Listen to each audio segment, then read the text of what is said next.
Welcome to the Global Warwatch Network. Right in the middle of one of the world's worst humanitarian crises, there's a new conflict erupting. But this one isn't being fought on the battlefield. It's happening in the offices of aid workers, and it threatens to turn a desperate situation into a full-blown catastrophe. So in this explainer, we're going to break down exactly what's happening with the detention of UN staff in Yemen. We'll look at the accusations coming from Houthi authorities, we'll hear the UN's very firm rejection, and we'll examine the international laws that are at stake. Most importantly, we're going to uncover the devastating human cost of this whole standoff. Okay, so let's get right into it. What exactly is happening on the ground? Well, the situation escalated dramatically when Houthi forces started raiding UN offices and detaining personnel. But, this is not an isolated incident that just popped up out of nowhere. 53. That number represents a really severe and ongoing issue. These aren't just recent arrests. It's a pattern of detentions that has been building for years, creating this environment of fear and obstruction for the very people trying to deliver life-saving aid. To really understand this crisis, we have to look at the justification that's being provided by the Houthi authorities.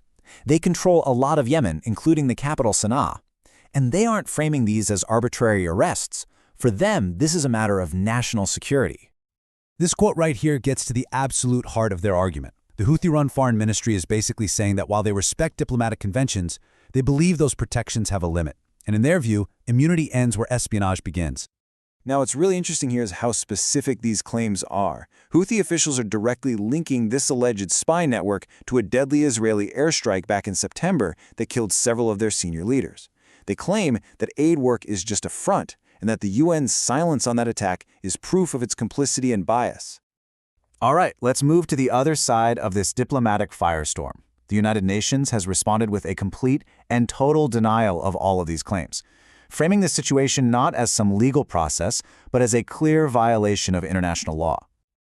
This comparison makes the standoff crystal clear, doesn't it? Where the Houthis see a spy ring, the UN sees humanitarian workers. Where the Houthis see legal measures, the UN sees unlawful detentions. And against all claims of bias, the UN stands by its core principles: humanity, impartiality, and neutrality, insisting its only mission is to help the Yemeni people. And, the UN's concern here goes far beyond just Yemen. As a spokesperson has emphasized, labeling aid workers as spies is an incredibly dangerous precedent. It erodes the trust and safety that are necessary for humanitarian operations in every single conflict zone around the globe. With such conflicting narratives, it's helpful to just step back and look at the established legal framework that's supposed to govern these situations. This isn't just a political disagreement. It's a dispute over binding international agreements.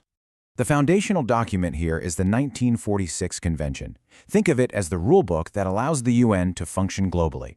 Its entire purpose is to ensure that UN staff can do their jobs, whether it's diplomacy, peacekeeping, or humanitarian aid, without being intimidated or controlled by local authorities. And the protections it grants are very specific. The UN argues that these detentions and raids are a direct violation of these core principles: immunity from arrest, immunity from legal action for official duties, and the protection of UN offices and documents. This is the legal basis for their demand for immediate and unconditional release.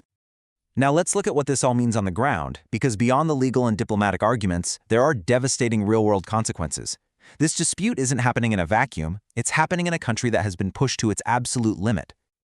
Just absorb that number for a moment. 19.5 million people.